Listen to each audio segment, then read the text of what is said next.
नमस्कार दोस्तों, स्वागत है आपका आपके अपने यूट्यूब चैनल मन अप स्टोरीज में। दोस्तों, ये नई कहानी है और कहानी का नाम है पूर्व जन्म का रहस्य। चलिए दोस्तों, ये कुछ अलग प्रकार की कहानी है, आपको ज़रूर पसंद आएगी। तो चलिए कहानी को शुरू करते हैं।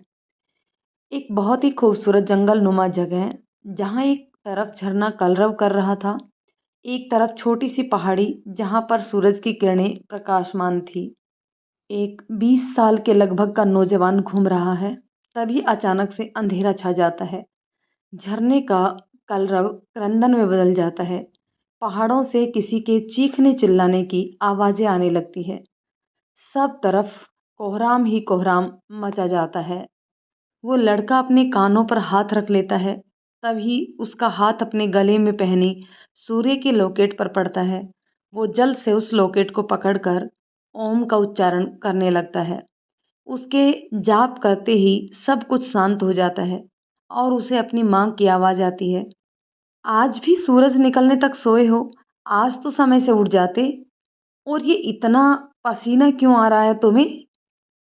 उसकी आंखें खुलती हैं और वो अपने आप को अपने घर के बिस्तर पर पड़ा पाता है। वो पसीने से भीगा होता है। वो कुछ सोचता उससे पहले ही उसे फिर उसकी माँ की आवाज़ सुनाई देती है। क्या है आकाश? कितनी देर तक सोए हो? आज तुम्हारा जन्मदिन है और तुम्हें तो जैसे किसी चीज़ से कोई मतलब ही नहीं है। वो अलसाई आंखों से अपनी माँ को देखता है और फिर बेड से उतरकर उन्हें प्रणाम करता है और बिना उनकी प्रतिक्रिया सुने ही बाथरूम की तरफ चला जाता है। रचना जी उसे ऐसे जाते हुए देखती रहती हैं और बोलती हैं, कुछ नहीं हो सकता इस लड़के का। पता नहीं क्या चलता रहता है इसके दिमाग में। तभी वहाँ प्रिंस आ जाता है और बोलता है, भाई को समझना किसी के बस की बात नहीं है। आप तो चलो, मेरा नाश्ता दे दो, मुझे कॉलेज के लिए लेट हो रहा है। रचना जी भी प्रिंस के पीछे चल देती है। प्रिंस जल्दी से नाश्ता करके कॉलेज के लिए निकल जाता है और उसके साथ ही विनोद जी भी अपने ऑफिस चले जाते हैं। घर में रह जाती है सिर्फ रचना जी और आकाश। रचना जी एक बार फिर से आकाश को आवाज़ देती हैं और नाश्ते के लिए पूछती है। आकाश चुपचाप आकर डाइनिंग टेबल पर बैठ जाता है और नाश्ता करने लगता है। उसको नाश्ता करते देख रचना जी भी अपने दूसरे कामों में लग जाती है और आकाश नाश्ता खत्म कर बाहर निकल जाता है। वो सीधा पहाड़ी वाले मंदिर की ओर जाता है और मंदिर में प्रणाम करके पहाड़ के सबसे ऊपर वाली चोटी पर चला जाता है और अपने बीते हुए दिनों को याद करने लगता है। आकाश जब 2 साल का था तभी उसकी माँ ने उसके भाई को जन्म दिया था। उसने खुद ही अपने भाई का नाम प्रिंस रखा था। वो बहुत ही चुलबुला सा बच्चा था। हर समय मस्ती करता रहता। उसकी इस मस्ती को उसके माँ और पापा का भी साथ मिलता था। बहुत खुश था वो अपनी माँ के साथ और अपने पापा के साथ। और अब एक छोटे भाई के आ जाने से तो जैसे उसे कोई खिलौना ही मिल गया था। देखते ही देखते प्रिंस 1 साल का हो गया। अब प्रिंस भी अपने पैरों पे चलने लगा था। वो कभी इधर तो कभी उधर लुढ़क कर चला जाता और उसको चोट लगने पर बातें आकाश को सुननी पड़ती। 3 साल का मासूम आकाश समझ ही नहीं पाता कि प्रिंस के बाहर जाने पे उसे क्यों डांटा जाता है। आकाश और प्रिंस की माँ रचना जी सारा दिन घर के कामों में लगी रहती और काम थे कि खत्म होने के नाम ही नहीं लेते थे। पूरे घर की जिम्मेदारी, पति का ऑफिस जाना, फिर बच्चों को नहलाना धुलाना खिलाना, इसी में उनका पूरा दिन गुजर जाता। ऐसे में जब रचना जी थक कर आराम करने जाती तो नन्हा आकाश उनके साथ खेलना चाहता। वो जानबूझकर कुछ ऐसा करता कि माँ का ध्यान उस पर जाए, लेकिन उसकी इन शैतानियों में माँ को मज़ा नहीं आता। वो खिंच जाती और परेशान होकर आकाश पे हाथ उठा देती।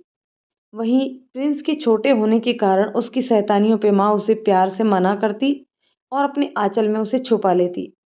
धीरे धीरे ये सब बातें छोटे से आकाश के मन में एक छाप छोड़ने लगी थी। वो धीरे धीरे शांत होता जा रहा था। वो अब शैतानियाँ भी नहीं करता।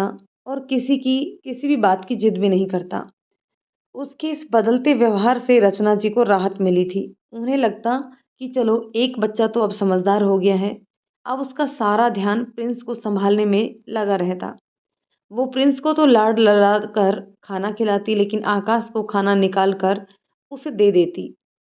कभी अगर वो जिद करता कि आज आपके हाथों से खाना है, तो उसे खाने की जगह माँ की डांट ही खाने को मिलती कि अभी तुझे खिलाऊं या प्रिंस को। इन सब बातों से आकाश का बाल मन बहुत अधिक प्रभावित हो रहा था। आज आकाश का 5वां जन्मदिन था। वो बहुत खुश था। घर में उसके जन्मदिन की पार्टी थी। सारी तैयारियां हो रही थी। बहुत से लोग आने वाले थे। इसलिए रचना जी हमेशा की तरह काम में व्यस्त थी।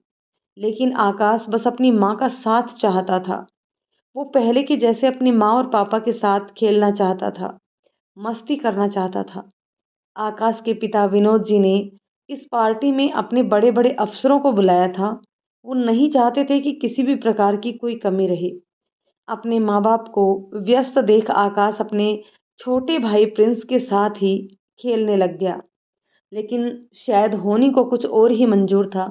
खेलते खेलते नन्हा प्रिंस सीढ़ियों से नीचे गिर गया। आकाश ने उसे पकड़ना चाहा, लेकिन तब तक वो लुढ़क कर नीचे गिर चुका था। वो जोर से चीखा। उसकी चीख सुनकर रचना और विनोद जी दौड़कर चले आए।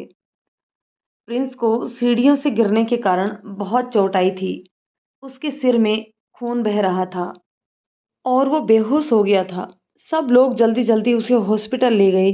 वहाँ इलाज के बाद प्रिंस को होश तो आ गया, लेकिन उसके हाथ में हल्का सा फ्रैक्चर हो गया था। डॉक्टर ने कहा कि चिंता की कोई बात नहीं है, प्रिंस अभी सिर्फ 3 साल का ही है, जल्दी ही उसका हाथ पहले के जैसा ठीक हो जाएगा। सब उसे घर लेकर आ गई। लेकिन आज रचना जी का गुस्सा अपने चरम पर था। घर आते ही रचना जी ने सबसे पहले प्रिंस को सुलाया, फिर आकाश को खूब मारा, तब तक जब तक कि वो खुद थक नहीं गई। उन्होंने उसे कहा कि आज तेरे कारण प्रिंस मरते मरते बचा है। लाख कोशिश करती हूँ, लेकिन तुम्हारी शैतानी खत्म ही नहीं होती। आज जब तक तुम्हारे सर से मस्ती का भूत नहीं उतरेगा, तब तक नहीं छोड़ूंगी तुझे। मार खाते खाते नन्हा आकाश बिल्कुल शांत हो गया था। कहाँ तो आज उसका जन्मदिन मनाने वाले थे, और कहाँ आज वो बिना खाना खाए ही सो गया। आकाश को भी अपने भाई के गिरने और उसके हाथ टूटने का बहुत दुख था, लेकिन इस तरह से सारा इल्जाम उस पे लग गया, ये उसे समझ में नहीं आया। उसने प्रिंस को नहीं गिराया था, वो खुद खुद गिर गया था। ये बात वो अपने माँ पापा से बताना चाहता था, लेकिन उसके सुनने वाला कोई नहीं था। सब प्रिंस का ख्याल रखने में व्यस्त थी। धीरे धीरे आकाश भी खुद को गुनहगार मानने लगा और सबसे कट के रहने लगा। अब उसे किसी भी बात से फर्क नहीं पड़ता था। जिद करना और अपनी बात मनवाना तो जैसे वो भूल ही गया था। सिर्फ 5 साल का नन्हा आकाश दिमागी तौर पर बड़ा हो चुका था। घर में सबके तुम बड़े हो बोलने का उस पर इतना असर हुआ कि वो एकदम शांत हो गया। एक दिन छत पे शांत बैठा वो आसमान की तरफ देख रहा था। तभी उसे एहसास हुआ कि कोई उसके बगल में बैठा है। उसने पलटकर देखा तो एक दाढ़ी वाले बाबा उसकी बगल में बैठे थे। उसने पूछा कि आप कौन हैं और मेरे घर में कहाँ से आ गए? उस बाबा ने आकाश का हाथ पकड़ा और बोले, तुम बहुत तकलीफ में दिख रहे थे, तो मैं तुम्हारी तकलीफ दूर करने आया हूँ। आकाश आश्चर्य से बोला, आपको कैसे पता? तब वो बाबा बोले, मुझे सब पता है, और तुम मेरे बारे में किसी को कुछ भी मत बताना। तुम्हें जब भी मेरी ज़रूरत होगी, बस आंख बंद करके मुझे याद करना, मैं तुम्हारे पास आ जाऊंगा। इतना कह के वो बाबा वहां से आकाश की आंखों के सामने ही गायब हो गया। 15 साल पहले जब वो पहली बार दाढ़ी वाले बाबा से मिला था, तो वो बहुत डर गया था और जल्दी से नीचे अपनी माँ के कमरे में आ गया। माँ ने उसे अपने कमरे में देखकर पूछा, कुछ चाहिए क्या? आकाश ने कहा, माँ, मुझे बहुत डर लग रहा है, क्या मैं आज आपके पास सो जाऊं?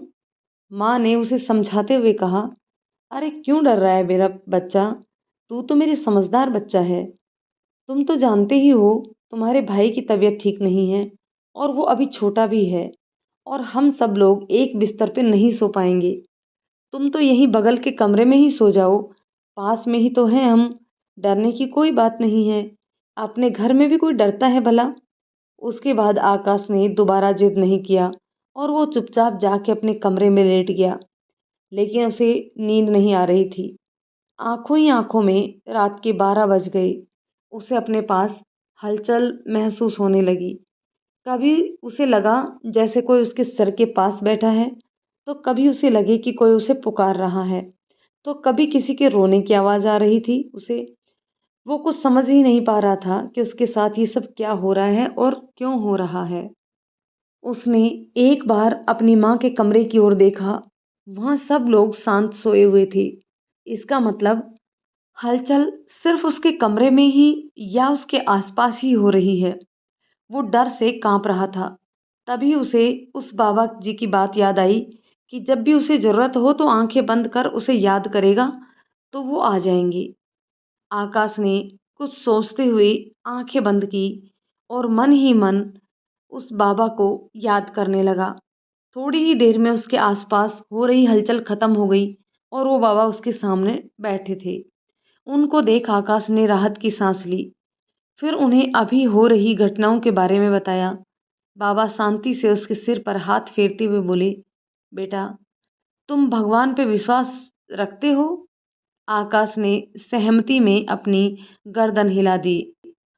तब बाबा जी बोले, जिस तरह भगवान है और उन पर विश्वास रखने से अपने आसपास की सकारात्मक ऊर्जा आती है, उसी तरह शैतान भी हैं और वो नकारात्मक ऊर्जाओं का संचार करते हैं।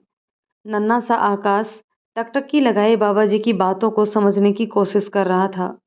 उसकी इस हरकत पर बाबा जी मुस्कुरा दिए और बोले, अभी तुम इन सब बातों को समझने के लिए बहुत छोटे हो, लेकिन तुम मुझसे मिल चुके हो और उन शैतानी ताकतों को इस बात का एहसास भी हो चुका है, जिसका प्रमाण है कि तुम्हें अपने आसपास उन नकारात्मकताओं का आभास होना।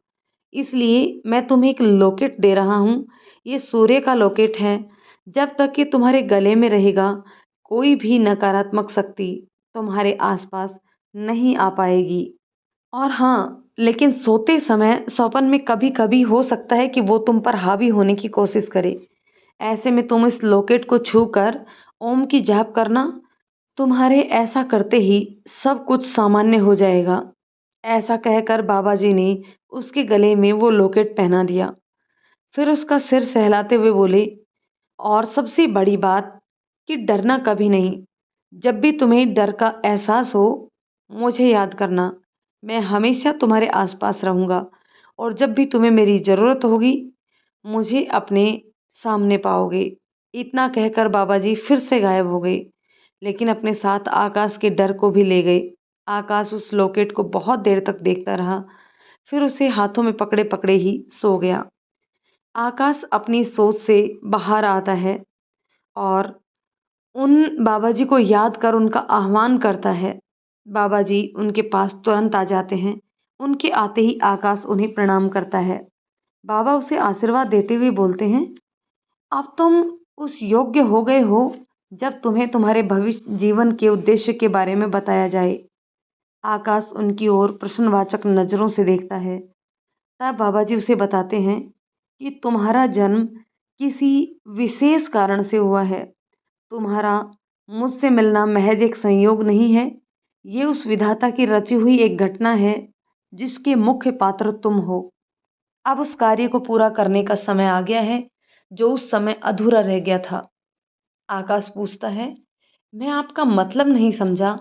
कौन सा काम पूरा होना है और कब वो अधूरा रह गया था? बाबा जी बोलते हैं, इन बातों को जानने के लिए तुम्हें अपने पूर्व जन्म में जाना होगा, जहाँ से इस कहानी का आरंभ हुआ था। फिर आकाश का हाथ पकड़कर कहते हैं, तैयार हो जाओ अपने पूर्व जन्म में जाने के लिए और उन घटनाओं को जानने के लिए। आकाश सहमति में अपना सिर हिलाता है। तब बाबा जी बोलते हैं, एक बात का ध्यान रखना, कुछ भी हो जाए लेकिन तुम्हें विचलित नहीं होना है और मेरा हाथ कभी मत छोड़ना। ध्यान रहे, अभी जो घटनाएं तुम देखने वाले हो वो घटित हो चुकी हैं, तुम वहाँ कुछ बदलाव नहीं कर सकते हो। बस उन्हें देखकर जान सकते हो कि सत्य क्या है, क्या हुआ था और क्या होना चाहिए।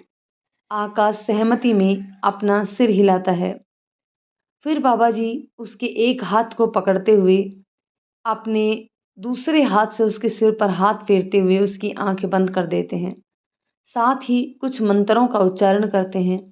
आकाश महसूस करता है कि जैसे उसके शरीर का भार खत्म हो गया है। वो बाबा जी का हाथ पकड़े एक अनजानी जगह पहुंच जाते हैं।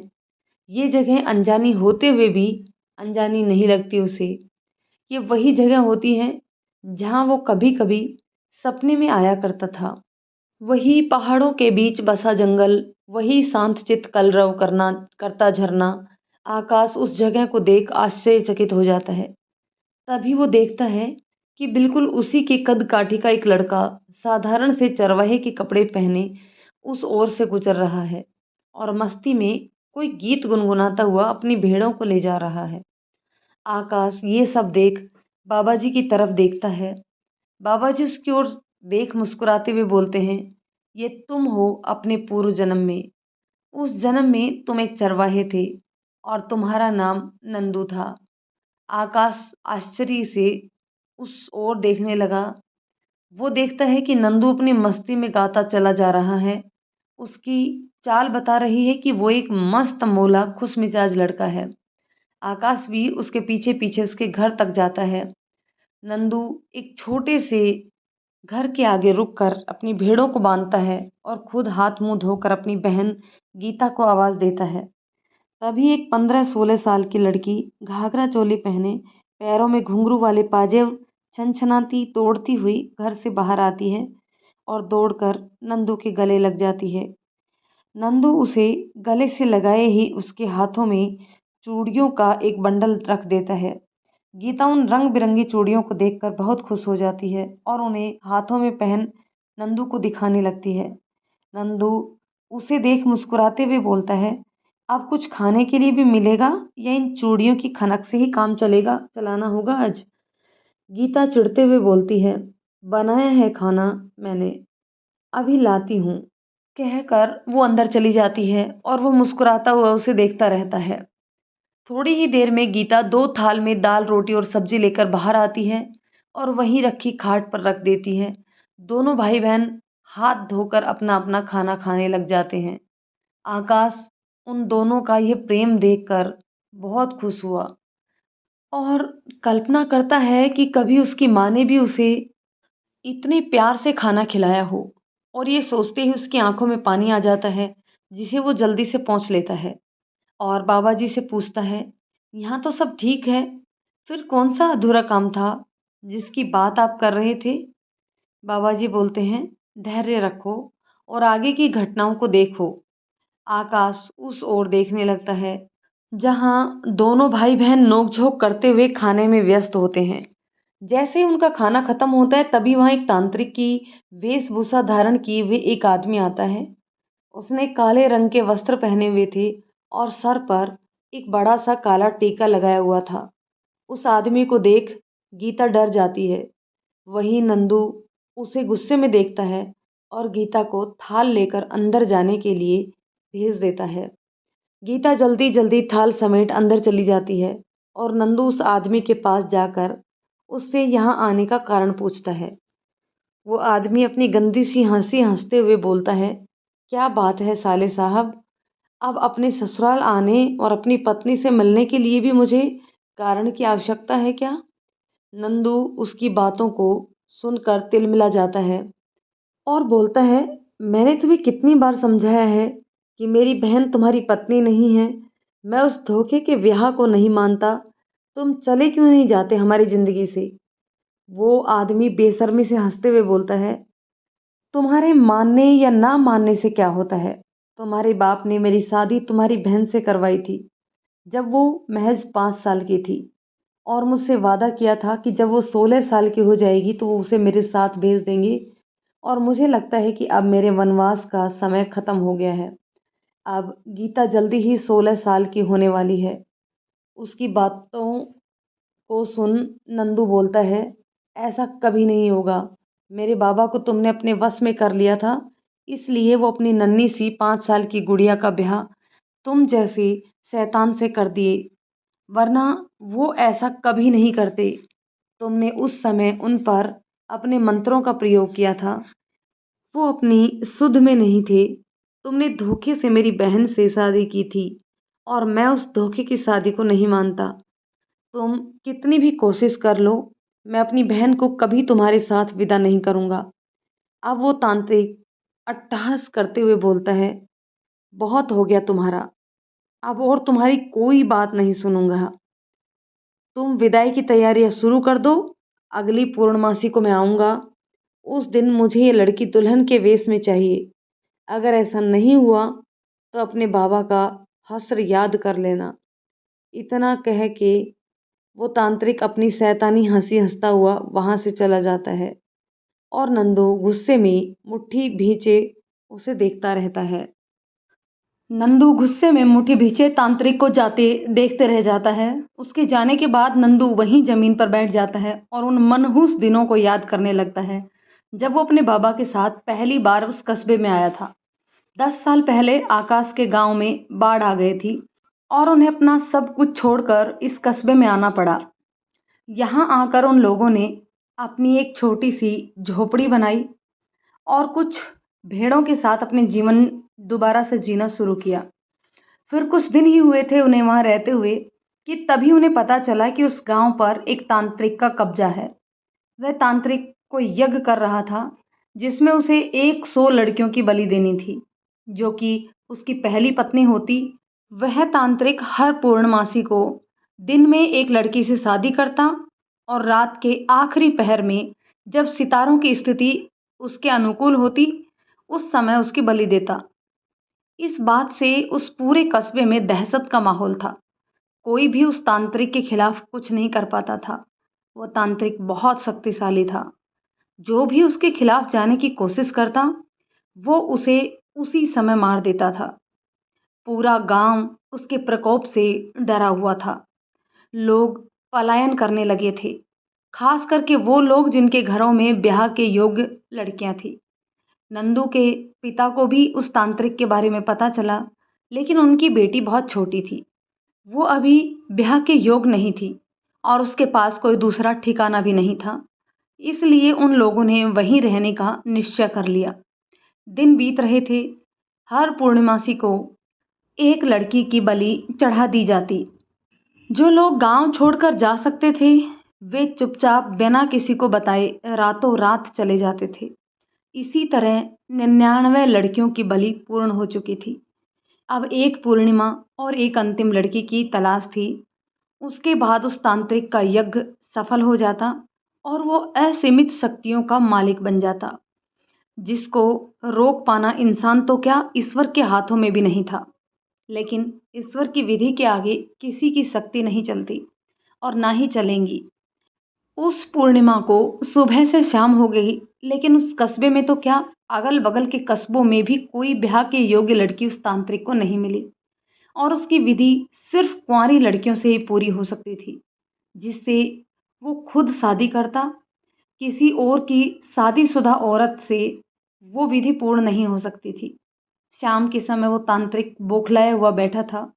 तभी उस रास्ते से गीता अपने बाबा के साथ कहीं से लौटती हुई दिखाई दी। गीता को देख उस तांत्रिक के मन में एक आस सी जगी। वो उसके बाबा के पास गया और उन पर कुछ मंत्रों का उपयोग किया, जिससे उसके बाबा अचेत अवस्था में चले गए। वो उन्हें उसी अवस्था में छोड़कर रोती हुई गीता को लेकर जंगल में चला गया। इधर जब उसके बाबा की चेतना टूटी तो वो बेबस हो चारों ओर गीता को ढूंढने लगे। उन्हें कुछ अनिष्ट की आशंका होने लगी थी। वो तेजी से वहां से पास के ही एक मंदिर में गए और पुजारी जी को सारी बात बताई। पुजारी जी उनकी बातों को सुनकर बोले, आपकी बातों से मुझे भी यही बात का भय है कि वो तांत्रिक आपकी बेटी को जंगल में लेकर गया होगा, उससे विवाह कर उसकी बलि देने के लिए। इस बात को सुन उसके बाबा परेशान होकर बोले, लेकिन ये कैसे संभव है? मेरी बेटी तो सिर्फ 5 साल की है, वो उससे शादी कैसे कर सकता है? इस पर पुजारी जी ने कहा, वो एक बगरूर तांत्रिक है जो अपनी शक्तियों के मद में पूरी तरह से चूर है।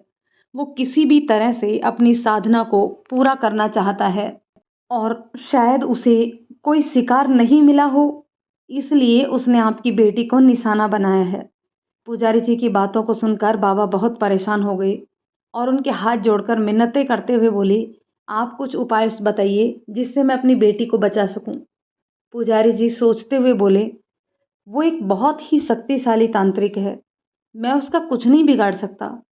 हाँ, यहाँ पास में ही एक सिद्ध बाबा रहते हैं, अगर वो कुछ मदद कर दे तो काम बन सकता है। पुजारी जी की बातों को सुनकर गीता के बाबा को कुछ उम्मीद नजर आई और वो तेजी से गुफा वाले सिद्ध बाबा से मिलने निकल गए। वहां पहुंच के उन्होंने देखा कि एक दिव्य बाबा समाधि में लीन है। गीता के बाबा तुरंत उनके प्रणाम किए और उनकी आंखें खोलने तक बेचैनी से इंतजार करने लगे। सिद्ध बाबा ने आंखें खोल गीता के बाबा को देखा और उनके आने का कारण पूछा। गीता के बाबा ने रोते हुए उन्हें तांत्रिक की सारी बात बताई। सिद्ध बाबा ने आंखें बंद कर अपनी दिव्य दृष्टि से देखकर बताया कि हाँ, आपकी बात सत्य है। उस तांत्रिक ने आपकी बेटी से शादी कर ली है और उसकी बलि देने की तैयारी कर रहा है। गीता के बाबा रोते हुए बोले, आप तो सिद्ध ज्ञानी बाबा हैं, अगर आप चाहें तो आप मेरी बेटी को बचा सकते हैं। कृपया कर आओ मेरे साथ और कोई उपाय बताओ। सिद्ध बाबा बोले, यह तांत्रिक की अंतिम बलि है, वो इसे पूर्ण करने के लिए अपनी सारी ताकत लगा देगा, लेकिन हमें ईश्वर पर भरोसा रखना है। उसकी ताकत के आगे उस तांत्रिक की शक्ति कुछ भी नहीं है। चलिए हम कुछ करते हैं। फिर वो बाबा कुछ जरूरी सामान ले गीता के बाबा के साथ जंगल की ओर चले गए। वहाँ जंगल में तांत्रिक अपनी तांत्रिक क्रियाओं में लिप्त होता है और वहाँ गीता के पिता और सिद्ध बाबा को देख उसे विघ्न उत्पन्न होता दिखाई देता है। वो गुस्से में उनकी ओर बढ़ता है और अपने मंत्रों से उन पर प्रहार करता है। उन मंत्रों के तत्काल प्रभाव को रोकने के लिए सिद्ध बाबा भी अपने मंत्रों का उपयोग करते हैं। इस बीच गीता के पिता गीता को वहाँ से निकाल भागने का प्रयास करते हैं। उनको भागता हुआ देखकर तांत्रिक गुस्से में चीखते हुए अपनी तलवार, जिसको उसने बलि देने के लिए अभिमंत्रित किया था, उसकी ओर फेंकता है और वो तलवार गीता के पिता को लगती है। उसी समय उसके प्राण उसके शरीर के साथ छोड़ देते हैं। उनको इस तरह देख गीता भी रोने लगती है। सिद्ध बाबा इतनी ही देर में उसकी बलि के लिए तैयार की गई जगह को नष्ट कर देते हैं और खुद भी अंतर्ध्यान हो जाते हैं। उनका कार्य पूर्ण हो चुका था। इन सब से वो तांत्रिक बहुत गुस्से में हो जाता है, लेकिन उसकी पूजा भंग हो चुकी थी और एक पूर्णिमा की पूजा को भंग होने का मतलब था 15 वर्षों का इंतजार। अब वो अगले 15 वर्षों तक कोई भी साधना नहीं कर सकता था। इसलिए वो गीता और उसके बाबा के शरीर को लेकर नंदू के पास जाता है और उन दोनों को उसे सौंपते हुए कहता है, तुम्हारे बाबा ने मेरी साधना भंग करने की कोशिश की थी, इसकी कीमत उसे अपने प्राणों से चुकानी पड़ी।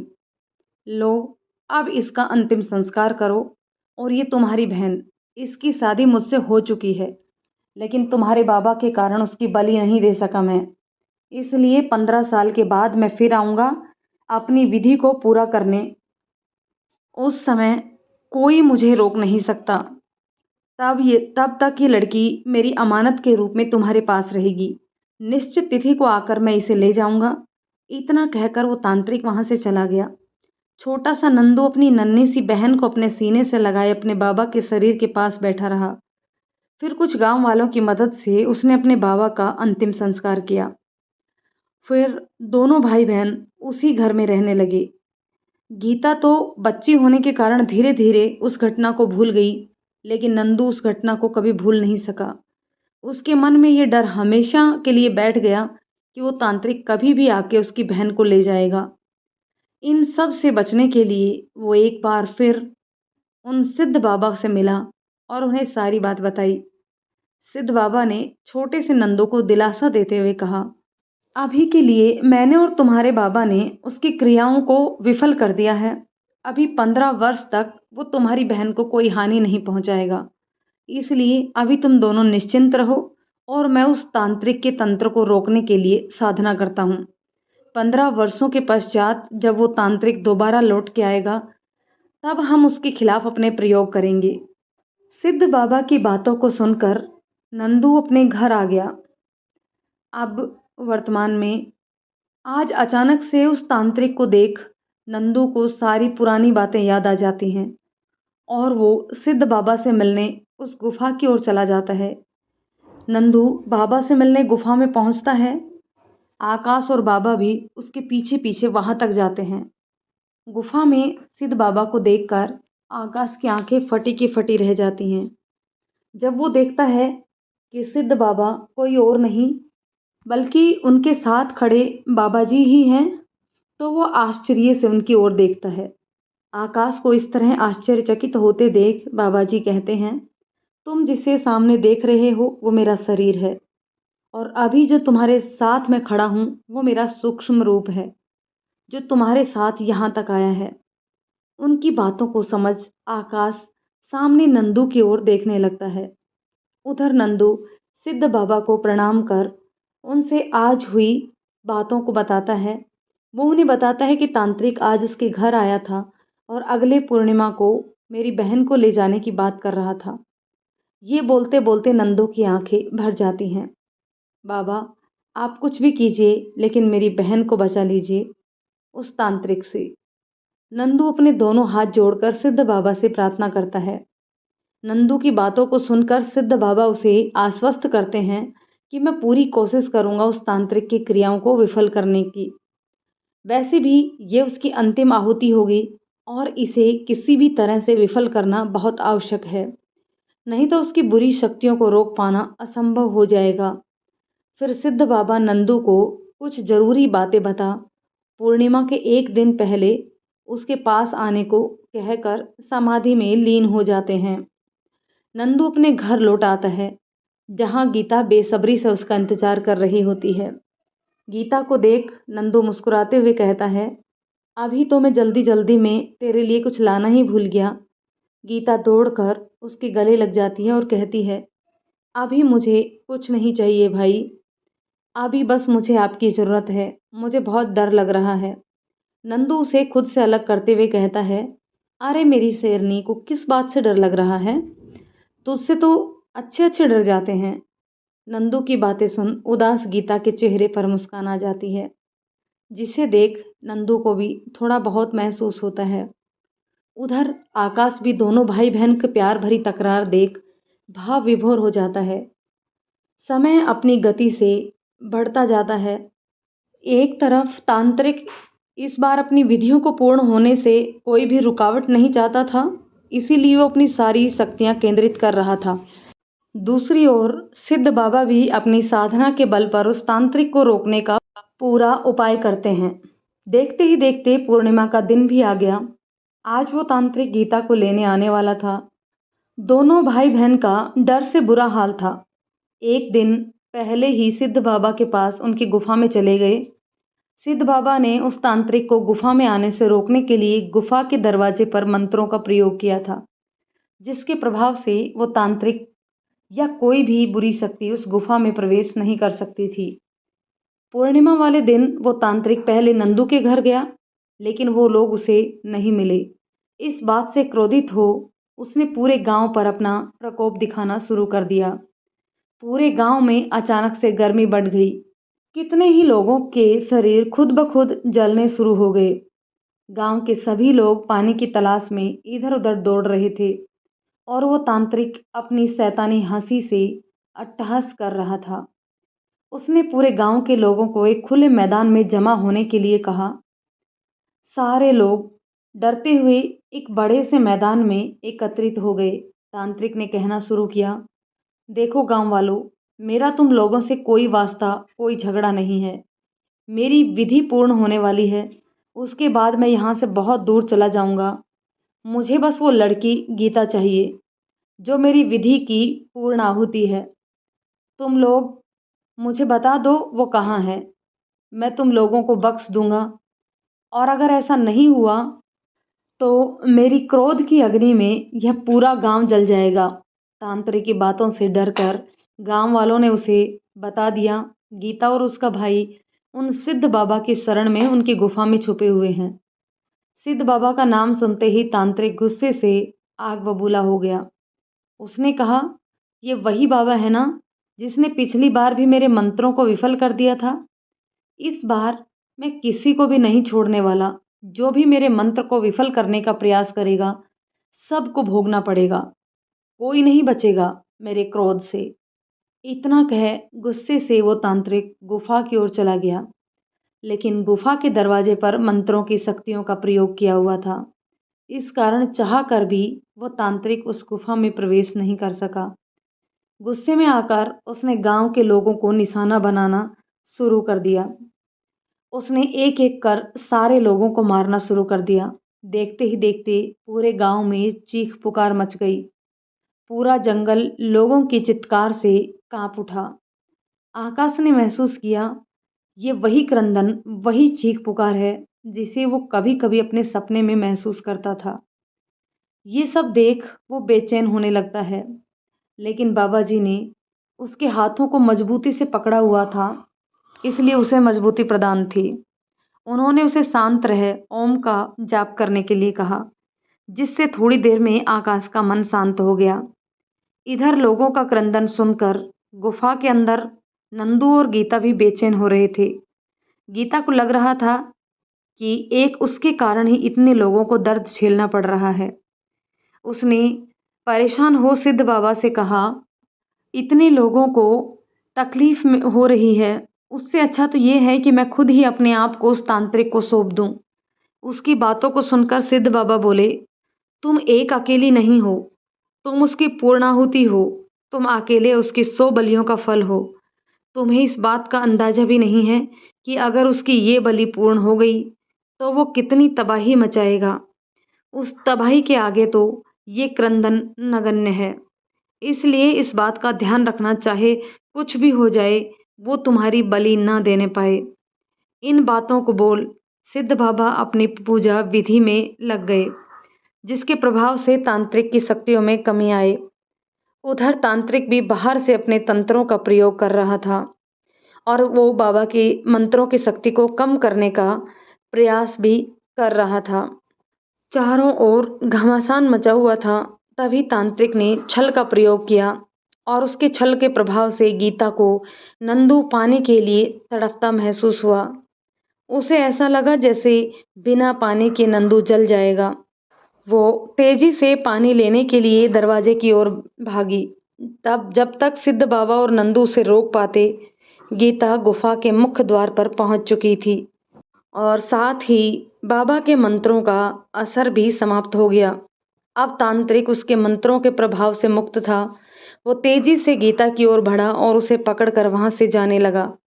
नंदू और सिद्ध बाबा दोनों उसकी ओर दौड़े उसे रोकने के लिए, लेकिन अपने कठोर तंत्र के प्रहार से उसने एक ही झटके में नंदू की यही लीला को समाप्त कर दिया और सिद्ध बाबा को भी बुरी तरह से घायल कर दिया। आकाश अपनी आंखों के सामने नंदू को मरते हुए देख रहा था, लेकिन वो कुछ भी नहीं कर पा रहा था। वो इन सब को देख कर उसके शरीर में हलचल होनी शुरू हो गई। अपने मंत्रों का असर समाप्त होते देख बाबा जी तत्काल आकाश को उसके पूर्व जन्म से निकाल कर वर्तमान में ले गए।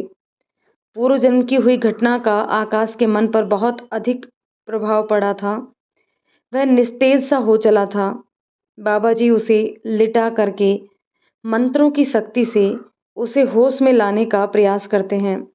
होश में आने पर आकाश उनसे गीता के बारे में पूछता है। उसे गीता के लिए बहुत बेचैनी हो रही थी, लेकिन बाबा जी ने उसे शांत करते हुए कहा कि तुम्हारा मस्तिष्क अभी आगे की बातों को जानने के लिए तैयार नहीं है, इसलिए बेहतर है कि अभी तुम अपने घर जाओ। हम इस विषय में कल पुनः चर्चा करेंगे। इतना कह बाबा जी अंतर ध्यान हो गए। आकाश बहुत देर तक यूं ही बैठा रहा, लेकिन उसकी उलझन कुछ कम नहीं हुई। आखिर थक कर वह अपने घर की ओर चल पड़ा। वहां भी शाम होने वाली थी। आकाश के घर पर आज उसके जन्मदिन की पार्टी थी। सारी तैयारियां हो चुकी थी। विनोद जी बार बार रचना जी से आकाश के बारे में पूछ पूछ कर गुस्सा हो रहे थे। उनके बहुत ही इम्पोर्टेंट गेस्ट आने वाले थे, जिनसे उन्हें आकाश को मिलवाना था, लेकिन आकाश का कुछ अता पता ही नहीं था।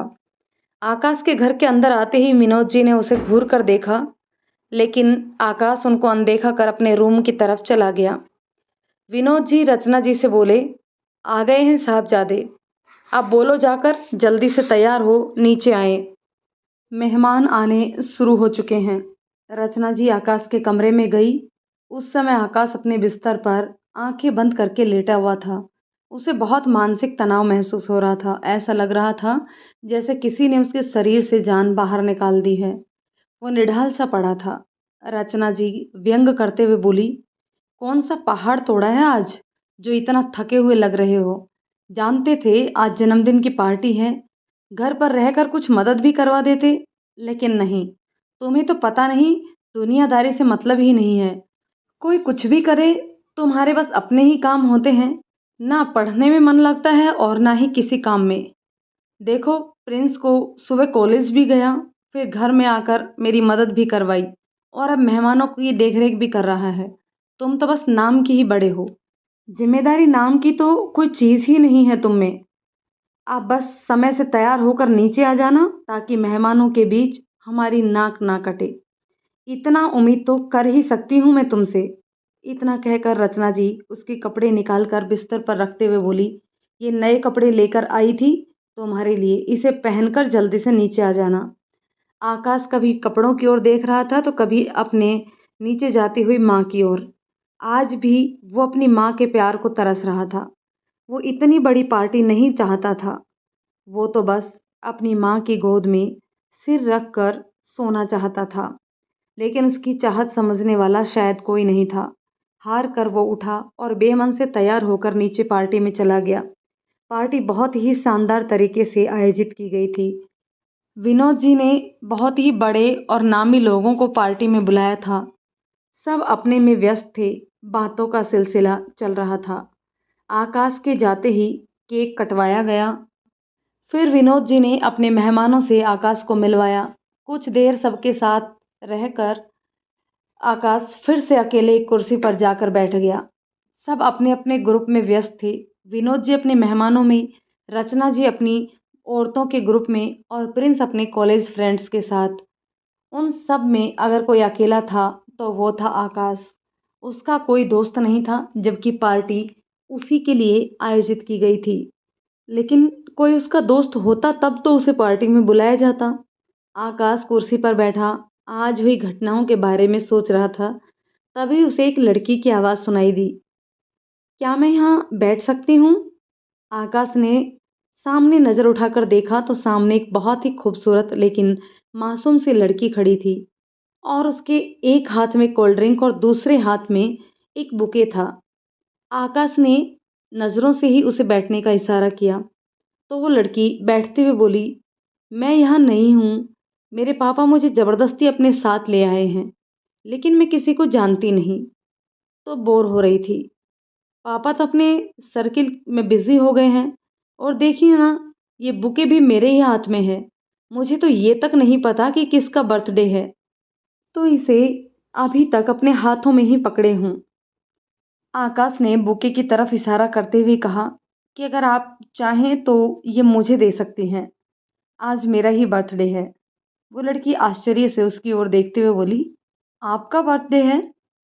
आकाश उसकी ओर बिना भाव के देखते हुए बोला, अगर आपको विश्वास नहीं है तो छोड़ दीजिए। लड़की हड़बड़ाते हुए बोली, अरे ऐसा नहीं है, मैंने बताया ना कि मैं किसी को यहाँ जानती नहीं हूँ, इसलिए मुझे नहीं पता था। फिर उसकी ओर बुके बढ़ाते हुए उसे बर्थडे विश किया और बोली, मेरा नाम आकाशी है, मैं यहीं पास के शहर में रहकर पढ़ाई करती हूँ। आकाश उससे बुके लेकर मुस्कुराते हुए थैंक्स बोलता है। आकाशी संकुचाते हुए उससे बोलती है, वैसे आपने अपना नाम नहीं बताया। इस पर आकाश मुस्कुराते हुए बोलता है, अगर मैंने अपना नाम बताया तो फिर आपको लगेगा कि मैं मजाक कर रहा हूँ। आकाशी ने पूछा, और आपको ऐसा क्यों लग रहा है? इस पर आकाश हंसते हुए बोला, क्योंकि मेरा नाम आकाश है। उसकी बात सुनकर आकाशी मुस्कुराते हुए बोली, अरे वाह, क्या इत्तेफाक है। हमारे नाम आपस में कितने मिलते हैं। मुझे लगता है हम अच्छे दोस्त बन सकते हैं। क्या हम उसकी बात सुन आकाश बोलता है, शायद आप ठीक कह रही हो, लेकिन मेरा कोई दोस्त नहीं है। शायद मुझे रिश्ते निभाने नहीं आते। शायद मैं ही आपके दोस्त के लायक नहीं हूँ। आकाश की बातों को सुनकर आकाशी मुस्कुराते हुए कहती है, आगे का तो पता नहीं, लेकिन अभी इस पार्टी के लिए तो हम दोनों एक दूसरे को अच्छी कंपनी दे सकते हैं। आखिर आप भी अकेले हैं और मैं भी यहाँ किसी को नहीं जानती। आकाश उसकी बातें सुनकर सहमति में अपना सिर हिलाता है। फिर कुछ देर इधर उधर की बातें कर दोनों साथ में ही खाना खाते हैं। आकाशी से बातें करने के बाद अब आकाश का मन थोड़ा सा शांत भी हुआ था। पार्टी खत्म होने के बाद जब सब लोग जाने लगे तो आकाशी ने चुपके से अपना फ़ोन नंबर आकाश के फ़ोन में डायल कर सेव कर दिया। आकाश उसकी इस हरकत पे बस मुस्कुरा के रह गया था। सबके चले जाने के बाद घर में भी सब लोग अपने अपने कमरे में आराम करने के लिए चले गए थे। आकाश भी अपने कमरे में आकर लेट गया था और आज हुई घटनाओं को याद कर रहा था। आकाशी का ध्यान आते ही उसके चेहरे पर मुस्कुराहट खुद ब खुद ही आ गई। उसने अपने फ़ोन में उसका नंबर देखा और गुड नाइट का मैसेज भेजकर सो गया। अगली सुबह भी हर दिन की तरह ही था। सब नाश्ता कर अपने अपने काम में लग गए, लेकिन आकाश का मन नहीं लग रहा था। उसे रह रह कर उस तांत्रिक का ध्यान आ रहा था, जो कि आखिर उस तांत्रिक ने गीता के साथ क्या किया होगा, ये सब सोचते सोचते आकाश बेचैन होने लगा था। वो एक बार फिर घर से निकल पहाड़ी वाले मंदिर की ओर चल पड़ा बाबा जी से मिलने। आकाश मंदिर पहुंच सबसे पहले भगवान को प्रणाम कर ऊपर पहाड़ी की अंतिम चोटी पर चला जाता है और बस बाबा जी का स्मरण करने ही वाला होता है, तभी उसका फ़ोन बज उठता है। फ़ोन जेब से निकाल जैसे ही वो नंबर देखता है, अचानक ही उसके चेहरे पर मुस्कान आ जाती है। वो फ़ोन आकाशी का होता है। आकाश जैसे ही फ़ोन उठाता है, उधर से आकाशी की आवाज़ आती है, आज तो मेरी सुबह हुई ही नहीं। किसी ने मुझे गुड नाइट बोलकर सुला तो दिया था, लेकिन मॉर्निंग विश करके उठाना भूल ही गए। आकाश उसकी बात सुनकर मुस्कुरा देता है और उसे सॉरी बोलकर गुड मॉर्निंग विश करता है। आकाशी बोलती है, ऐसे माफ़ी नहीं मिलने वाली है तुम्हें। आज तुम्हें मुझे अपना शहर घुमाना होगा।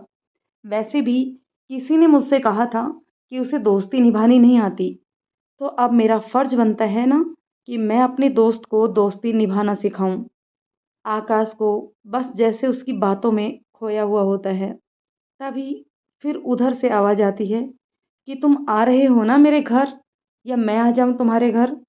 आकाश उसकी आवाज़ सुनकर जैसे किसी ख्वाब से जागता है और हड़बड़ाते हुए बोलता है, नहीं, वो मैं अभी कुछ देर घर पर नहीं हूँ, कुछ काम से बाहर आया था, तो हो सकता है हम किसी और दिन चलें।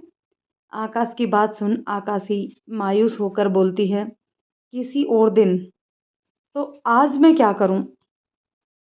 उसे इस तरह उदास देख आकाश बोलता है, अच्छा तुम उदास मत हो, तुम आराम करो, शाम तक मैं अपना काम निपटा कर तुमसे मिलने आता हूँ।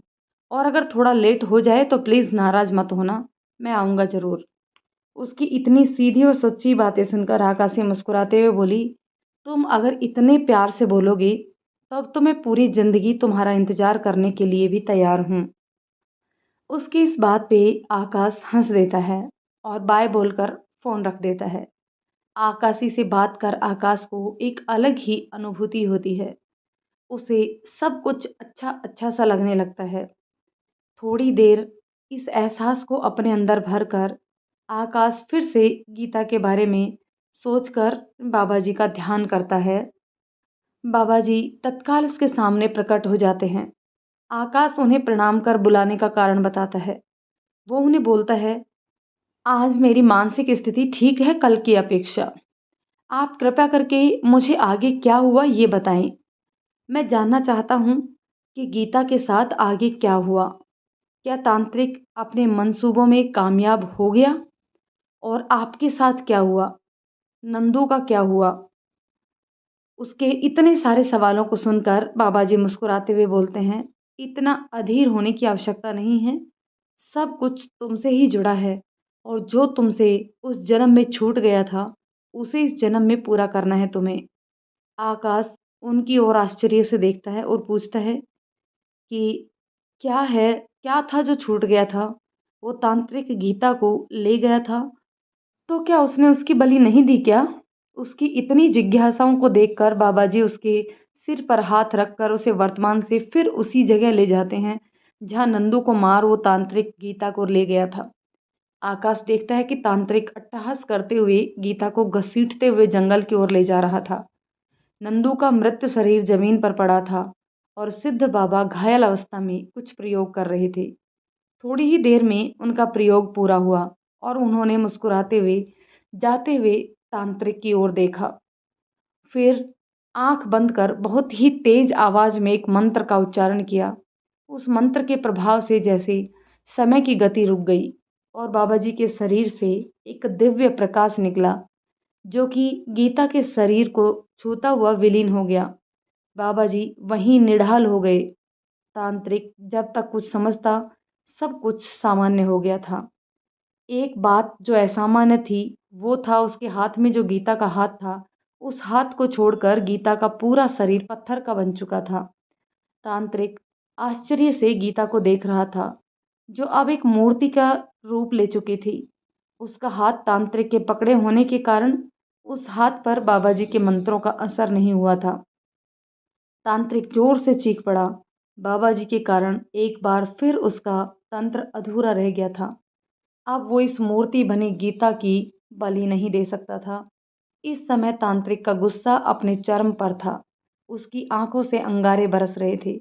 उन अंगारों से पूरा जंगल जल उठा था। लोग तेजी से भाग रहे थे। थोड़ी ही देर में सब शांत हो गया। वो तांत्रिक गीता के शरीर को ले अपने मंत्र स्थल पर चला गया था। आकाश आश्चर्य से बाबा जी की ओर देखते हुए अभी हुई घटना को समझने का प्रयास कर रहा था। बाबा जी उसको देख मुस्कुराते हुए उसके सिर पर हाथ रख उसे वर्तमान में ले आए। फिर आकाश की ओर देखते हुए बोले, यही छूट गया था जिसे अब तुम्हें पूरा करना है। आकाश बाबा जी की ओर नासमझी वाले भाव से देखते हुए बोला, मैं कुछ समझा नहीं, कृपया करके मुझे स्पष्ट रूप से अभी हुई घटनाओं के बारे में समझाइए। तब बाबा जी बोले, उन अंतिम क्षणों में मैंने अपने शरीर की सारी ऊर्जा एकत्रित कर मंत्रों की शक्ति से गीता को एक पत्थर में परिवर्तित कर दिया था, जिससे वो तांत्रिक उसकी बलि न दे पाए और उसका तंत्र अधूरा रह जाए। लेकिन उसने गीता का हाथ पकड़ रखा था, जिस कारण गीता के उस हाथ पर मेरे मंत्र काम नहीं कर पाए और उसका एक हाथ सामान्य अवस्था में रह गया। मैंने अपने शरीर की सारी ऊर्जा लगा दी थी इस कार्य के लिए, इसलिए मुझे उस शरीर का त्याग करना पड़ा। अब मैं चाह कर भी उसका कुछ नहीं बिगाड़ सकता था, किंतु मैंने उसकी विधि में विघ्न जरूर डाल दिया था। उस अर्थ मूर्ति गीता की बलि को तांत्रिक नहीं दे सकता था। बलि देने के लिए उसे गीता को सामान्य करना होता। तांत्रिक अब अपने मंत्रों के प्रयोग से गीता के शरीर को सामान्य अवस्था में लाने की कोशिश कर रहा है और मैं तुम्हारे नए शरीर में आने की प्रतीक्षा कर रहा था। एक तुम ही हो जो उस तांत्रिक के तंत्र को विफल कर गीता को मुक्त कर सकते हो। उस कार्य के लिए पहले हमें उस तांत्रिक की गतिविधियों पर नज़र रखनी होगी और मौका देख गीता को मुक्त कराना होगा। उनकी बातों को सुन आकाश बोला, लेकिन अभी तक तो उस तांत्रिक ने गीता को ठीक कर उसकी बलि दे भी दी होगी। वो तो बहुत ताकतवर तांत्रिक था ना। उसकी बात सुन वो बाबा जी मुस्कुराते हुए बोले, नहीं, ये इतना भी आसान नहीं था। उसकी काली शक्तियाँ बहुत प्रबल थी, लेकिन भगवान की शक्ति के आगे किसी की नहीं चलती। गीता को सामान्य करने के लिए उसने शैतान की पूजा शुरू कर दी और बलियों का सिलसिला एक बार फिर से चल पड़ा। फर्क सिर्फ इतना था कि इस बार बलि से उस तांत्रिक की शक्तियाँ नहीं बढ़ रही थी, बल्कि एक एक कर गीता के अंग में जान आ रही थी। धीरे धीरे कर उस तांत्रिक ने गीता के आधे शरीर को जीवित कर दिया। अब सिर्फ कुछ अंग ही बचे हैं, इसलिए हमें जल्दी ही उस तांत्रिक की विधि को रोकना होगा। आज से ठीक 6 महीने बाद ऐसा योग लगने वाला है जब वो तांत्रिक एक विशेष अनुष्ठान कर गीता के बचे हुए शरीर को पुनः सामान्य कर देगा और फिर उसकी बलि देगा। इन 6 महीनों में मैं तुम्हें मंत्रों का उपयोग करना सिखाऊंगा जो तुम्हारी मदद करेंगे उस तांत्रिक से लड़ने में। इसके लिए तुम्हें मानसिक रूप से अधिक शक्तिशाली बनना होगा। बाबा जी आकाश से योग कर अपनी मानसिक स्थिति सुदृढ़ करने को कहते हैं और उसे मंत्रों की शक्ति का उपयोग सिखाने की बात बोलते हैं। तभी आकाश का फ़ोन बजने लगता है। वो फ़ोन देखता है तो उस पर आकाशी का नंबर फ्लैश हो रहा था। ये देख वो बाबा जी की ओर देखने लगता है। बाबा जी उसे फ़ोन उठा लेने की बात को बोलते हैं। आकाश जैसे ही फ़ोन उठाता है उसके बोलने से पहले ही उधर से आकाशी की आवाज़ आती है। वो सीधे पूछती है, वो मैंने इसलिए फ़ोन किया था कि मुझे पूछना था कि हम किस नाइट क्लब में घूमने जाने वाले हैं। आकाश उसकी बात सुन हैरानी से पूछता है, हम नाइट क्लब क्यों जाएंगे? हमारी बात तो शहर घूमने की हुई थी ना। इस पर आकाशी गुस्से में बोलती है, तो क्या रात में मुझे जंगल घुमाने का इरादा है तुम्हारा? तुमने दिन में आने को बोला था और अब शाम होने वाली है, तो तुम्हारी टाइमिंग देखकर मुझे लगा तुम मुझे शायद नाइट क्लब घुमाओगे। आकाश उसकी बातों का मतलब समझ मुस्कुराते हुए बोला, हमारे शहर में पहाड़ों में डूबता हुआ सूरज देखने का एक अलग ही नज़ारा है और आज मैं तुम्हें वही दिखाने की सोच रहा था। वैसे अगर तुम्हारा इरादा नाइट क्लब का है तो बोल दो, हम वहीं चलते हैं। आकाश की बातें सुन आकाशी मुस्कुराते हुए बोलती है, अब अगर ज़्यादा इंतज़ार करवाया ना तो पहले ही दिन दोस्ती की जगह दुश्मनी हो जानी है। इतना बोल आकाशी फ़ोन रख देती है। आकाश शर्माते हुए बाबा जी की ओर देखता है और बोलता है, मैं कल ही इससे अपने जन्मदिन की पार्टी में मिला था, लेकिन ये ऐसे हक जता रही है जैसे हम सदियों से एक दूसरे को जानते हैं। उसकी बात सुन बाबा जी मुस्कुराते हुए बोलते हैं, तुम्हें मुझे सफाई देने की ज़रूरत नहीं है और हर इंसान की ज़िंदगी में एक इंसान ऐसा होना ज़रूरी है जो पल में ही आम से खास हो जाता है और मैं तुम्हारे लिए बहुत प्रसन्न हूँ कि तुम्हारे जीवन में भी उस खास इंसान का आगमन हो रहा है। ये लड़की तुम्हें मानसिक संबल प्रदान करेगी। इतना कहे बाबा जी कल सुबह सूर्योदय के समय मिलने का बोल अंतर्ध्यान हो जाते हैं। आकाश बाबा जी की बातों का अर्थ समझ मुस्कुरा देते हैं। आखिर कहीं ना कहीं उसके दिल में भी आकाशी वो जगह बना चुकी थी। वो तेजी से वहां से निकल आकाशी के घर की ओर चल देता है।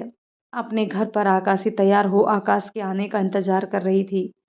जैसे ही आकाश अपनी बाइक ले उसके घर के आगे रुकता है, आकाशी तेजी से घर के बाहर निकल जाती है। आकाश उसे देखकर अपनी पलकें झपकाना भूल जाता है। फॉर्मल ड्रेस और खुले बालों में वो बहुत ही खूबसूरत लग रही थी।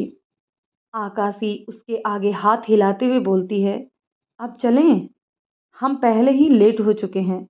आकाश उसे बैठने को बोलता है और फिर दोनों एक लॉन्ग ड्राइव पर निकल जाते हैं। वो उसे लेकर एक बहुत ही खूबसूरत पहाड़ी के किनारे ले जाता है, जहाँ से दोनों पैदल ऊपर जाते हैं। ऊपर पहुँच वहाँ का नज़ारा देखकर आकाशी मंत्रमुग्ध हो जाती है। वहाँ से पूरा आसमान लाल नज़र आ रहा था।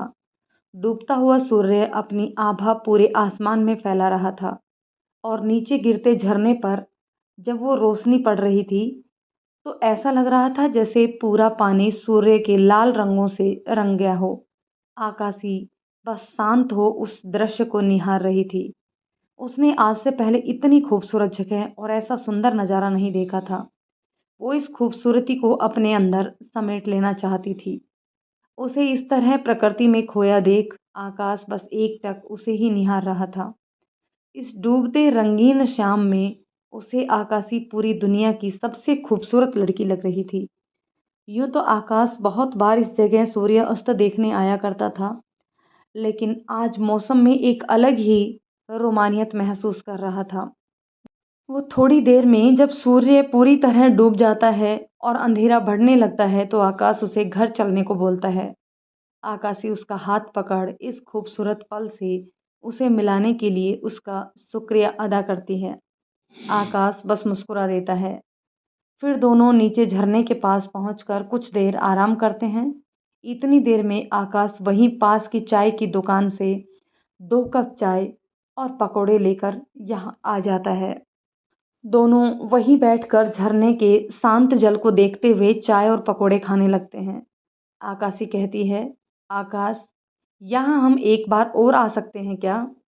फिर से? मेरा मन तो आज भरा ही नहीं। कल हम यहाँ थोड़ी देर जल्दी आएंगे। अभी तो अंधेरा होने लगा है। कल मैं इस झरने के पास और देर तक बैठना चाहती हूँ। आकाश सहमति में अपना सिर हिलाते हुए बोलता है, क्यों नहीं? अगर तुम्हें ये जगह पसंद आई तो हम यहाँ फिर आ जाएंगे। वैसे ये जगह मेरी फेवरेट जगहों में से एक है। मैं अक्सर यहाँ शाम के वक्त आता हूँ। ये जगह मुझे अलग ही सुकून देती है। उसकी बात सुनकर आकाशी मुस्कुराते हुए कहती है, तो तय रहा। जब तक मैं यहाँ हूँ तुम मुझे रोज़ यहाँ लेकर आओगे और साथ में ये चाय और ये पकोड़े भी मुझे खिलाओगे। उसकी बातों को सुन आकाश हंसते हुए बोलता है, तुम्हें सूर्य अस्त में इंटरेस्ट है या पकोड़ों में? आकाशी मुस्कुराते हुए बोलती है, अगर मैं ये कहूँ कि मुझे इन सब से ज़्यादा तुम में इंटरेस्ट है तो? आकाश उसकी बातों का मतलब समझकर मुस्कुरा देता है। फिर दोनों थोड़ी देर इधर उधर की बातें कर घर की ओर निकल जाते हैं। वो आकाशी को उसके घर छोड़ अपने घर चला जाता है। आज आकाश अंदर से बहुत खुशी महसूस कर रहा था।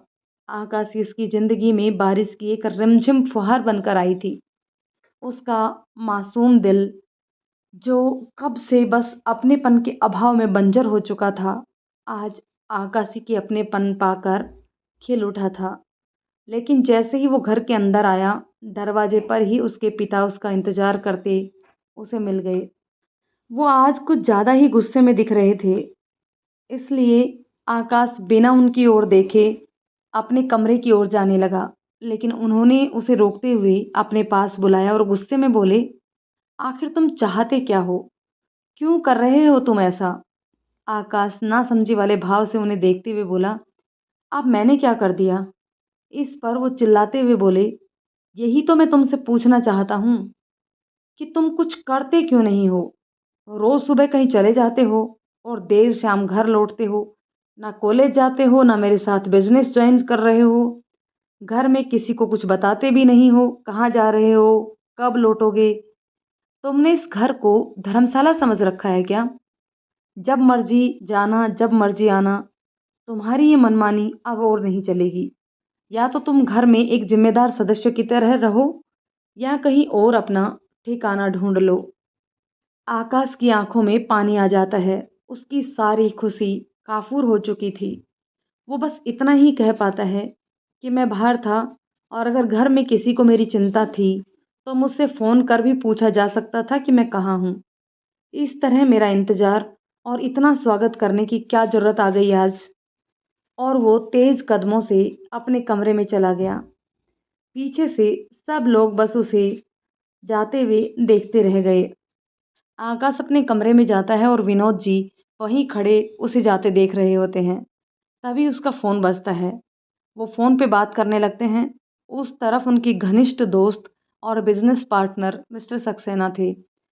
मिस्टर, अरे विनोद जी, मैंने आपको ये बताने के लिए फ़ोन किया था कि आज शाम आकाश से मिलने के बाद मेरी बेटी आकाशी का नज़रिया ही बदल गया है। वो आज उससे मिलने के बाद बहुत खुश थी। मुझे लगता है कि अब हमें अपनी दोस्ती को रिश्तेदारी में बदल सकते हैं।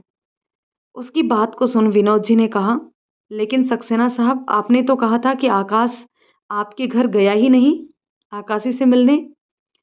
फिर ये कब हुआ?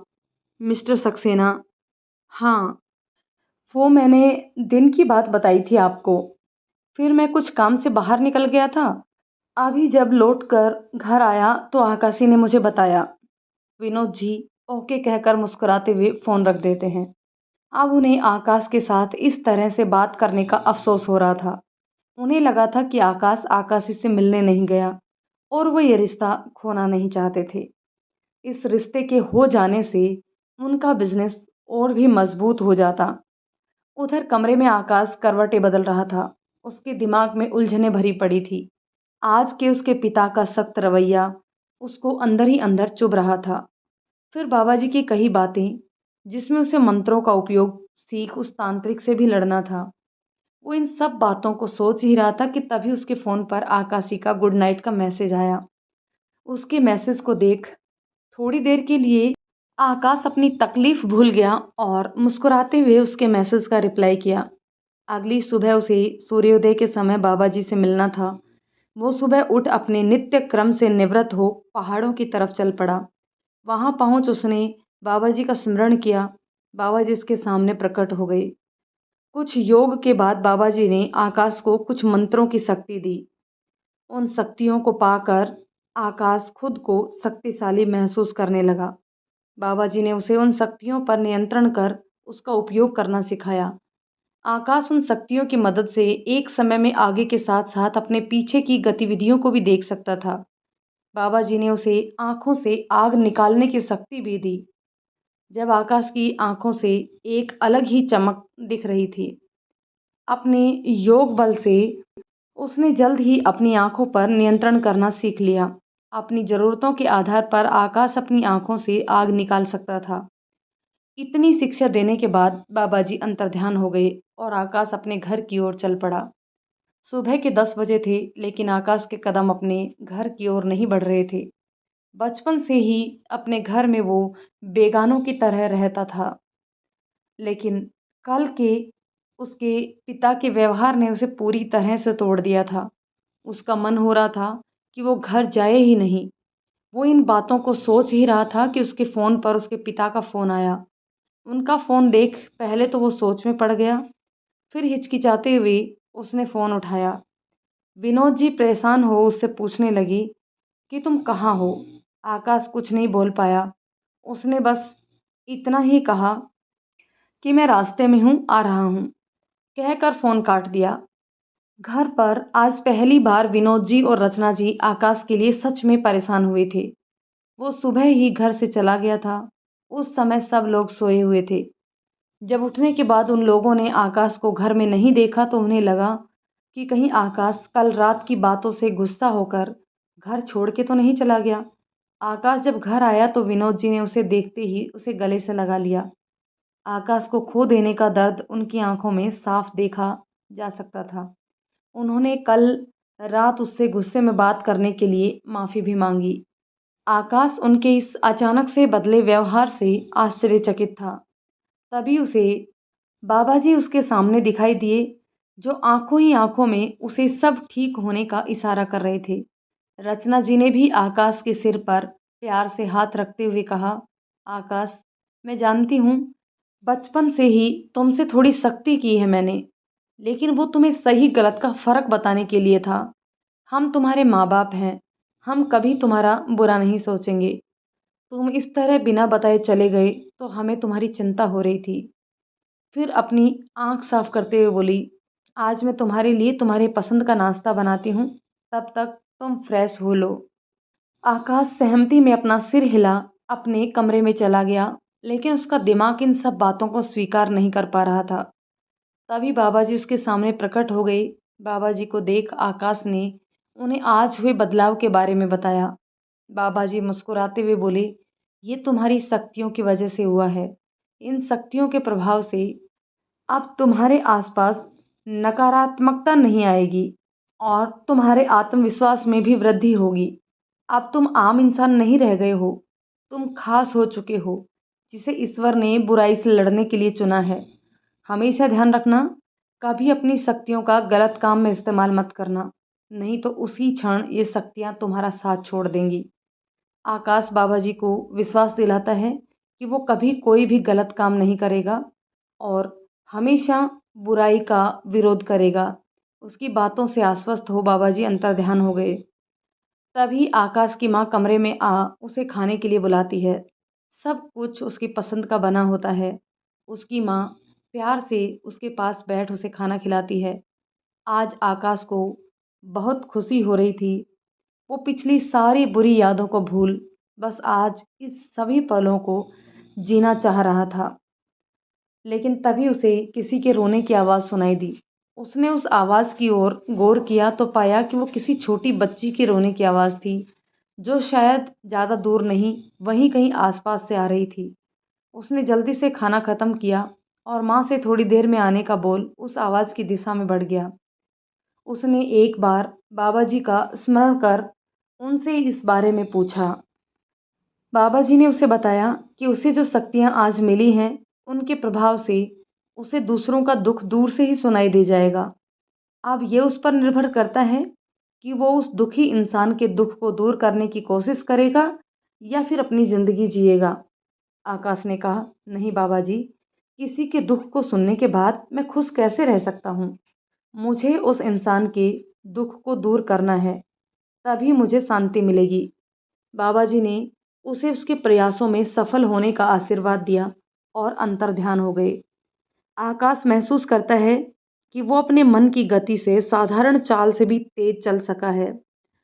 वो इतनी जल्दी वहाँ पहुँचना चाह रहा है, वो उतनी ही तेज़ी से वहाँ पहुँच जाता है।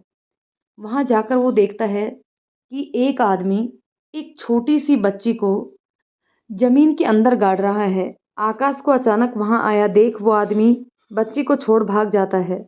जब आकाश देखता है तो वो बच्ची अर्धमृत अवस्था में होती है। उसका शरीर जगह जगह से कटा छिला होता है। आकाश जल्दी से उस बच्ची को मिट्टी से बाहर निकालता है और उसके कटे भागों को देख उन पर हाथ फेरता है। उसके ऐसा करते ही बच्ची के घाव ठीक हो जाते हैं और वो रोना बंद कर आकाश को देखने लगती है। आकाश उस बच्ची की मुस्कान में खो उसके सिर पर हाथ फेरता है।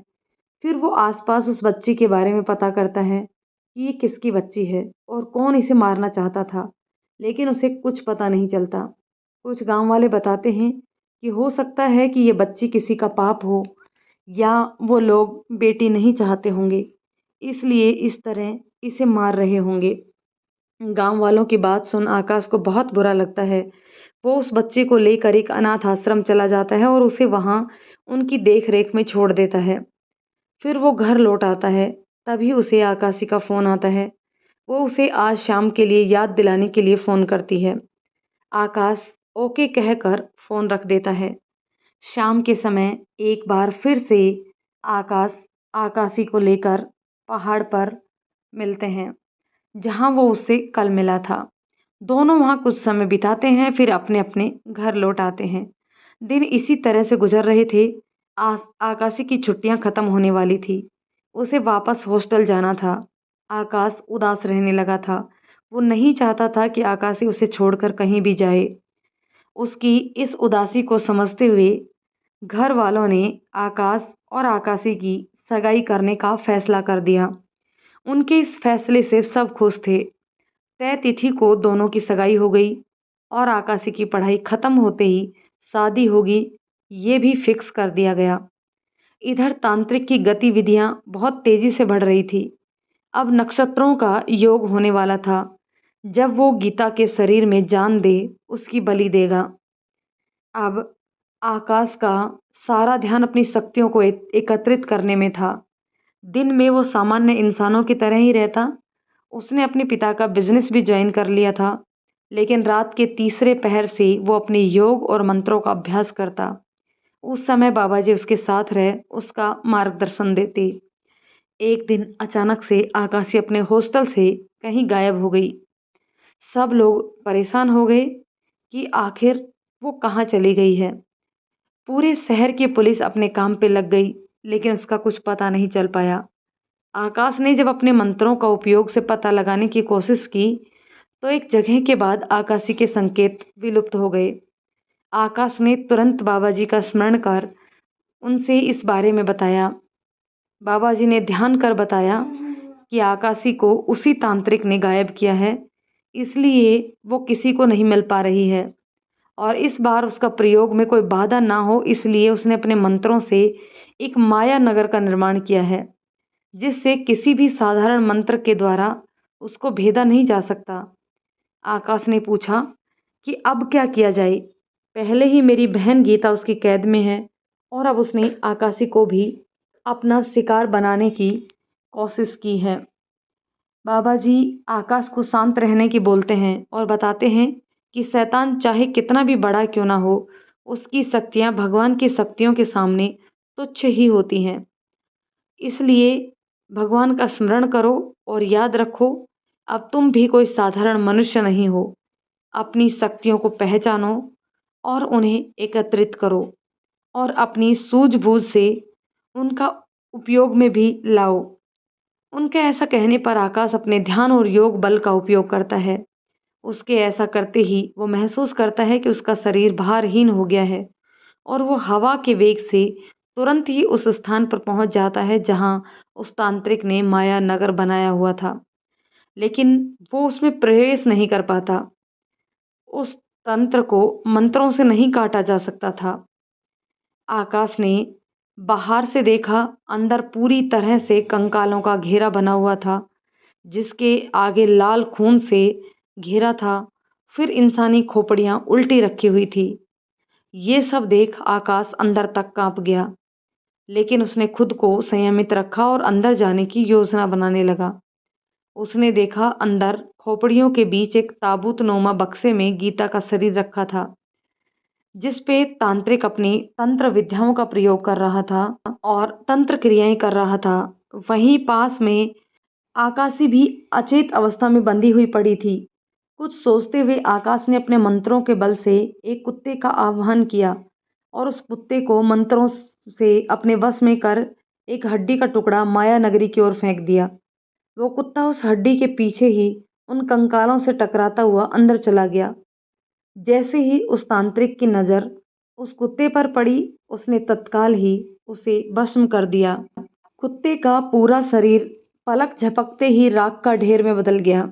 इसी बीच आकाश को मौका मिल गया अंदर जाने का।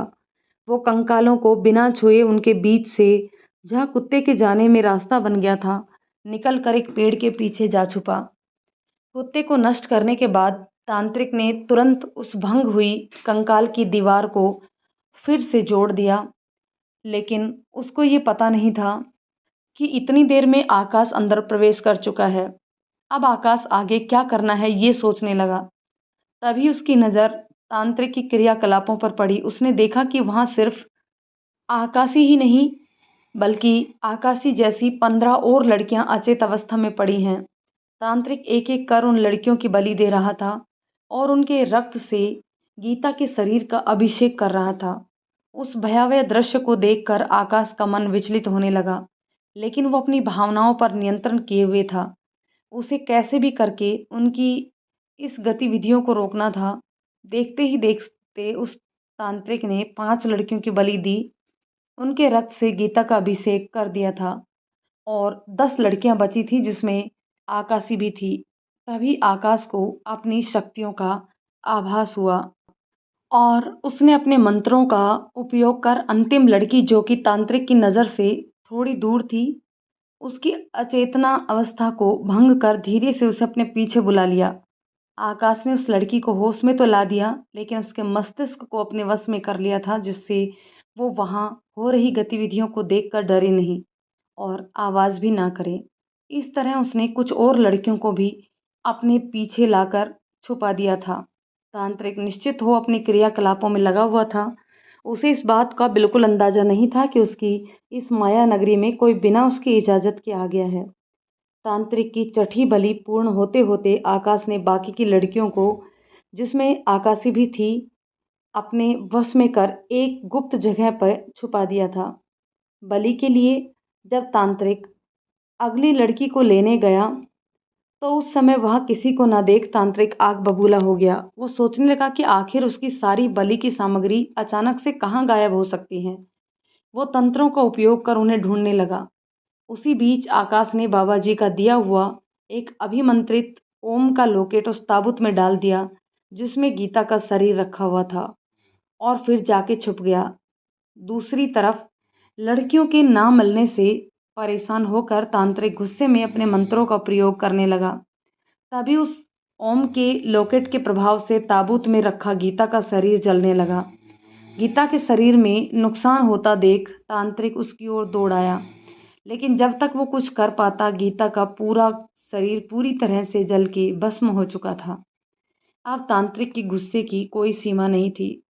उसके पूरे तंत्र का खंडन हो चुका था, उसकी सारी साधना विफल हो चुकी थी। गुस्से में फुफकारते हुए वो अपने तंत्रों का प्रयोग करने लगा। अब आकाश को सामने आना ही पड़ा। आकाश को देख तांत्रिक आश्चर्य से बोला, तुम्हें तो मैंने वर्षों पहले मार दिया था, फिर तुम जीवित कैसे हो? तांत्रिक की बात सुन आकाश उसे बताता है कि उसके बुरे कर्मों का नाश करने के लिए भगवान ने उसे फिर से जन्म दिया है। और देख लो, आज तुम्हारे तंत्रों की साधना को भंग कर मैंने अपना काम पूरा कर दिया है। आकाश की बातों को सुन तांत्रिक और भी अधिक क्रोधित हो जाता है और उस पर अपने तंत्रों से प्रहार करता है। लेकिन पहले से सतर्क आकाश उन तंत्रों से खुद का बचाव करते हुए अपने साथ लाए हुए अभिमंत्रित जल को तांत्रिक की ओर फेंक देता है। तांत्रिक इस अचानक हुए हमले के लिए तैयार नहीं था। जब तक वो संभलता, आकाश तुरंत उस पर दोबारा प्रहार कर देता है। इस एक पर एक हुए हमले से तांत्रिक कमजोर हो गया। तभी आकाश ने अपनी आंखों से अंगारे निकाले और उस तांत्रिक को वहीं भस्म कर दिया। तांत्रिक के मरते ही उसकी माया नगरी और सारे तंत्रों के सामान खुद ही नष्ट हो गए। आकाश तेजी से सारी लड़कियों को ले अपने शहर पहुंच गया और पुलिस को फोन कर जानकारी दी कि कुछ गुंडे इन लड़कियों को अगवा करके ले जा रहे थे, जिसे मैंने सूझबूझ से बचा लिया। सब लोगों ने आकाश की तारीफ की। आकाशी के पिता ने भी आकाश का आभार व्यक्त किया। लड़कियां अभी भी बेहोश थी तो उन्हें हॉस्पिटल ले जाया गया। वहां होश में आने पर उन्हें कुछ भी याद नहीं था और कोई पकड़ा भी नहीं गया था, इसलिए कोई पुलिस केस नहीं बन पाया और पुलिस अपनी पूछताछ कर अपराधी को ढूंढने की बात कर वहां से चली गई। अब घर में शांति का माहौल था। सब आकाशी के सकुशल घर लौट आने के लिए खुश थे। तभी बाबा जी आकाश के पास आए और उसे तांत्रिक को खत्म हो जाने के लिए बहुत सी बधाइयाँ दी। फिर बाबा जी ने आकाश से कहा कि अब तुम्हारा काम खत्म हो गया है। अब तुम्हें इन शक्तियों की कोई आवश्यकता नहीं है। इन शक्तियों के तुम्हारे पास रहने से तुम सामान्य जीवन नहीं जी पाओगे, इसलिए मैं इन्हें तुमसे वापस ले रहा हूँ। हाँ, जब भी तुम्हें मेरी ज़रूरत होगी तुम बस मेरा स्मरण कर लेना, मैं तुम्हारे पास वापस आ जाऊंगा। इतना कहकर बाबा जी वहाँ से अंतर्ध्यान हो गए। दोस्तों, ये था कहानी का अंतिम भाग। कमेंट करके बताइए कि ये पूरी कहानी आपको कैसी लगी। यदि कहानी पसंद आई हो तो इसे लाइक शेयर कर दीजिए और यदि पसंद नहीं आई है तो डिसलाइक ज़रूर कर दीजिए। और यदि चैनल पर नए हैं तो प्लीज़ चैनल को सब्सक्राइब ज़रूर कर लीजिए। मिलते हैं एक और नई कहानी में, तब तक के लिए शुक्रिया।